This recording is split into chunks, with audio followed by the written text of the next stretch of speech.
Today, at the AWHONN Orlando Convention, we want to discuss the AWHONN journey with 3 members from how they first got involved as volunteers to their current roles as section leaders. And we'll be direct about our goal. It's to provide direction, inspire you, and motivate you to take on leadership opportunities within AWHONN, especially if you're not sure where to start.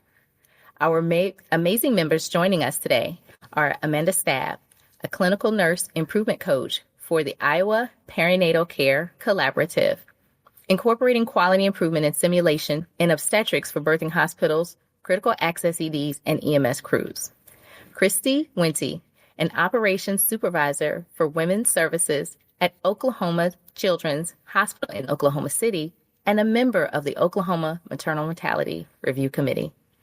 And Dr. Maren Scaria, the Director for Women's and Children's Services and Pediatrics, and member of the Board of Directors for the Monetary Investment for Lactation Consultant Certification, who's passionate about early career nurses and is a key stakeholder in ensuring that nurses with a strong interest in the field are provided with the necessary resources to be successful. I'm your host, Bria Anopise, and I'm joined by co-host Jennifer Peterman, a clinical practice leader on postpartum and well baby units and a lactation consultant, and Lachey Thompson, editor of Healthy Mom and Baby magazine and L&D mom and baby staff nurse. Jennifer and Lachey, I'm now turning the podcast over to you. Thank you, Bria. AWHONN's a national organization with local chapters and sections. Can you explain what the differences is and what local chapters do? Maren, can you take that question? Sure, that's my pleasure. So AWHONN is a national professional organization that supports nurses who specialize in the care of women and newborns. However, at the section level, it is actually state or regional subdivisions of AWHONN, and each U.S. state typically has its own section. So, for example, I belong to the New York section, and I host and coordinate statewide events and initiatives. And I actually serve as a bridge between the national organization and local chapters. And it kind of provides leadership opportunities and mentorship that I could do locally. I also have an opportunity to organize state conferences and symposium, and I take all the national sponsors and I use them actually at the local level. And locally, the local chapters are the heart of member engagement. They typically organize educational events like CEU, continuing education units, workshops. We facilitate community outreach and health promotion activities, and we provide networking opportunities for nurses in the same geographic area. For example, emerging leaders from our New York state, we actually come together and we have those opportunities. And also, again, we support new nurses and students through mentorship and local scholarships. Awesome. Thank you for that. So I also have a question here and would love for you guys to answer as a previous Georgia section chair. I would love to hear from you guys of how did you first get involved with AWHONN as a volunteer and then grow into your current role as a section leader? I will say one person, and her name is Julie Zimmerman. She's the current secretary treasurer for AWHONN National. But I had the pleasure of growing up in an OB unit where she was one of our primary educators. And I swear it might have been my first day in OB when she introduced herself and then quickly asked, have you joined AWHONN yet? And I said to myself, well, I do like steak, which is a terrible cliche answer, I know. But every time she taught an EFM course or POEP, she'd ask, have you all joined yet? So I did. In, I believe it was 2021, she asked me to join the Iowa AWHONN leadership team as the Northeast Iowa chapter coordinator. And then after the first meeting, I was hooked. I found out about the Emerging Leaders program.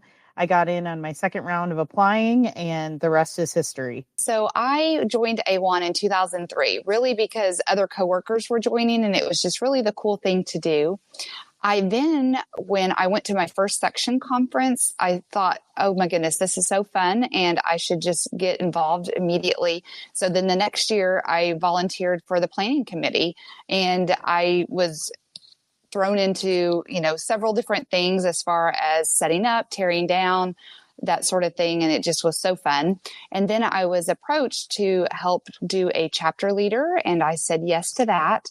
And then I went ahead and ran for the secretary treasurer for Oklahoma, and I won that. And now I am on the docket to become the next section chair for Oklahoma. And so I just cannot believe from back in 2003 where I see myself now. It's just unreal. Thank you for sharing that. I think one of the things I noticed with both of you is if you don't ask, you never know. So you both had someone that saw a sparkle, saw something in you, and look at where you are now.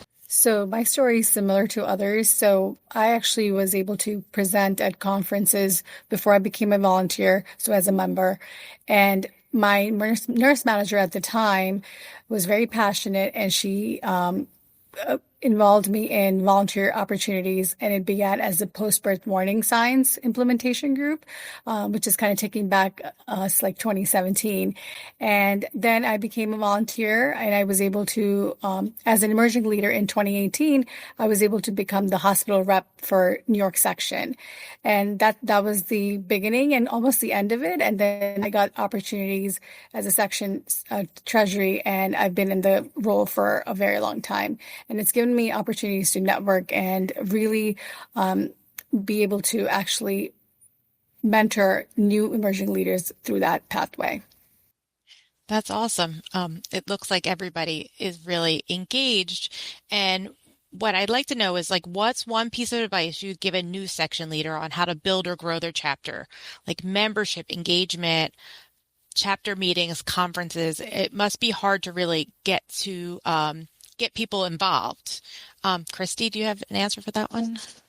Yes, absolutely. So advice for engagement. So in Oklahoma, we have a Facebook page and an Instagram page. And so we do a lot of blasts as far as if it's our chapter meetings or our section conference, just anything even that AWHONN General sends out from headquarters. And so we put that out there. We learned as a section it was easy to start off with. We just went through our entire nurse friend list and just started inviting every single person to our groups. And so, whether they want to do that or not, that's perfectly fine. But we got lots of people engaged that way. And then also we have an Oklahoma Perinatal Nurse Forum that we have for our state. And so that has an email distribution list that every birthing hospital in the state of Oklahoma is a member. And so we use that quite a bit to send out our AWHONN information to our members. Great. That really sounds innovative, and social media is a great way to get out there and pull people in. I also have a question as well. Can you highlight for our listeners the benefits of serving within the section and chapters, as well as on national committees? Amanda, would you like to answer that question? I would love to. I would say with AWHONN, you really meet your people. I am just in awe of the people I meet through AWHONN. They're people who both inspire and challenge me to demand more of myself, and you'll never get bored. You've got the Leadership Development Conference, you have national conferences, state conferences, so many opportunities to network. As Dr. Lexi Hill pointed out yesterday in The Birth of a Lawsuit, we are all lifelong learners and should continue to seek out knowledge in our profession. So we need to continue to grow, expand our knowledge and skills to survive in our lives and in our careers. Here's where I'm also going to put in a plug for AWHONN's Rural Health Summit. This is going to take place on October 6th and 7th in Des Moines, Iowa. I'm part of the District 4 Planning Committee and the Rural SIG group. There are both in-person and virtual options for participants and vendors. So if anyone is interested in sponsoring, please let me know. While we're really hoping to target rural nurses, this is truly a place for everyone. In my bio, we talked about that I travel and run simulations in all 54 birthing hospitals across the state of Iowa. Growing up in more of an urban facility, I never realized how few resources are actually available to these small hospitals. It is so eye-opening. So I believe there's something that we can all learn from this conference. We have many great speakers, including Doctors Stephanie Martin and Suzanne McMurtry Baird from Clinical Concepts in OB and the Critical Care Obstetrics podcast. I'm a huge fangirl. I'm so excited to see these women again and welcome them to Iowa. So please consider joining us in October. Thank you for that so much. I thought as I was sitting here listening to you, I've been on the section level, the chapter level, and I would have to agree as far as the networking. That was perfect. On the chapter level, I would have to say getting to talk to those nurses that have their feet on the ground, right? And having those meetings and really talking to those people that have that direct patient care. And on the section level, just watching your whole state grow, as you said. And then on the national committee, I was sitting and thinking, Healthy Mom and Baby, the podcast, those things, even for me, were developed by being on national committees. And I also developed a few friends that became lifetime. And it really expanded my horizon as it did you, Amanda. So thank you being on the national committees. And I would have to agree, leadership has been awesome and a great way to meet like-minded professional cousins, as I like to call all of my AWHONN family and friends. And so that was one of the places that I definitely got to meet some of my relatives that are here today. So thank you for that. Unlike Lachey, I've never been a section leader. So I would like this for all of you to answer this question. If you could describe what aspects of your professional career was most positively impacted by your volunteer roles at AWHONN, and how did those experiences and opportunity affect your work at the bedside and what you do on your daily basis? One advice that I can give, or that has helped me as being a leader as a section, is that I was able to build on my experiences that was given to me. So I was able to not only take it from my emerging leader experience, sitting with people from different states and bringing that to my New York state and at my workplace at the bedside. So when one of my nurses had questions, I was able to not only bring my experience, also I was able to tap into leaders from other states, like, hey, I'm having a policy question. What are you doing? So it really helps us to leverage each other. So I think that's the most important thing. And also for promotional opportunities, it was a good option. I was able to actually articulate what things are actually happening nationally and on other states. So that really helped me as well. And I think just tagging on to Marin, I have met so many people through my organization outside of my own hospital bubble. I feel that a lot of times we stick to our people that we know, and a lot of times it's really hard to get outside of your comfort zone.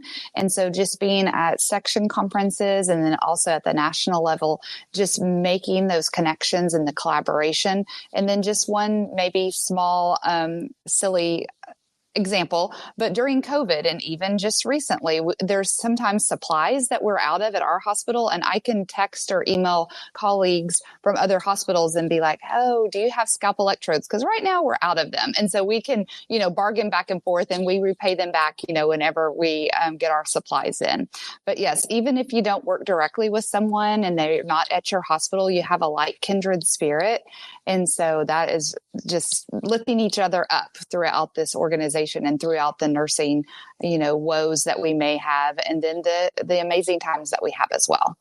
I am just going to piggyback on about the Emerging Leaders Program, because I just found out that Marin is also an emerged leader, if you will.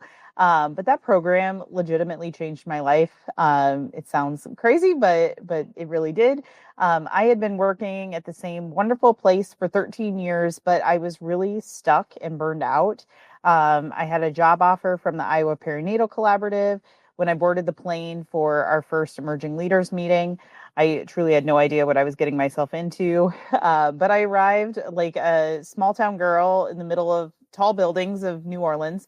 In Iowa, we don't build up, we build like sideways. So it was like straight out of a Hallmark movie, all by myself in this huge city. Then I spent the next 2 days looking deep into my soul, getting very uncomfortable, unpacking wounds, bawling my eyes out, but truly meeting the most incredible people who will forever be my lifelong soulmates. Over that next year, I got out of that cocoon and emerged as what I'm going to say is a beautiful butterfly. But now there's like no stopping me, which is awesome.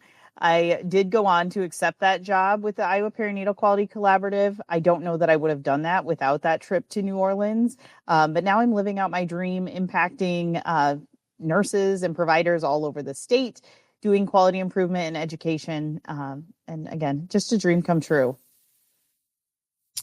What a great story. And no, it did not sound crazy for those of us here today at National. That was one of the things that our current president, Rose Horton, talked about. We've had 3 presidents come from that emerging leader program. And so coming full circle, and I had almost forgotten that she was one of the ones that helped with developing that program. And so to see her up there for a second time, having 3 amazing emerging emerging leaders, and then hearing you talk about how much it's shaped your career is really, a testament to how great that program is and how much it really can help to spearhead your career. While you're talking, I do have another question that I'd love for you to answer, Amanda. What's your take on professional mentorship? Like as a section leader, what new ideas do you have to connect with maybe early or some of the mid-career nurses or those transitioning across units? Well, thank you for asking that. Professional mentorship is really key for anyone who has any goals or ambition. I am so blessed to have Amy Dagstead as the Iowa section chair. She continues both in my personal and professional life to help me examine where I'm at, what I hope to achieve. Amy also helps to provide strategic advice for career advancement, networking, encouragement, accountability, all the things a mentor should do. It also leads to confidence building, reduced burnout and turnover, preparation for leadership, and overall better patient care. Obviously, we all want to provide the best care possible. I think back to when I was a brand new nurse, all I wanted was validation that I wasn't screwing it all up. I was so blessed to be in a place with a nurse like Julie Zimmerman, Rachel Peterson, people who built us up and empowered us. My colleague, Crystal Graves, often talks about being new and crying in the bathroom by herself after a scary event. And we just can't have that. We need each and every nurse and provider that we can get. We can't afford to lose anyone. So if you aren't in a place where mentorship exists, seek it out. If you're in Iowa, you can always reach out to me or Crystal. If you're not in Iowa, we're happy to mentor, precept, whatever you need, you name it, we'll do it. And then, of course, join AWHONN, because these are the people here who want to connect, cheer you on, lift you up, and help you find your joy.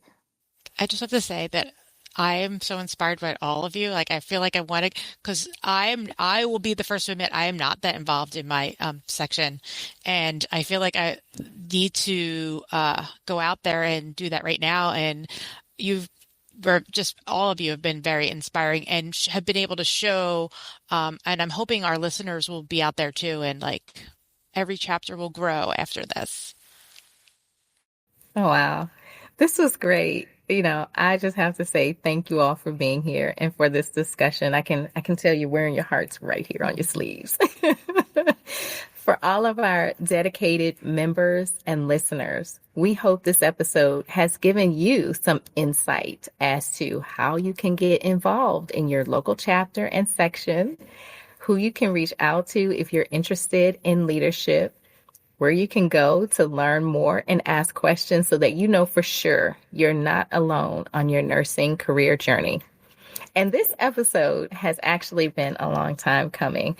I want to thank our director of sections and chapters, Nick Stepaniak, because he asked for this quite a while ago, and he brought us Amanda, Marin, and Christy, and we're so grateful. As you've heard, your experiences will be life-changing. So please visit awhon.org/podcast so you can read Amanda, Christy, and Marin's full bios, and you can utilize the resources, including all of the programs that they discuss. You can click right on the link and go to them to learn more. Thank you again, Jennifer and Lachey.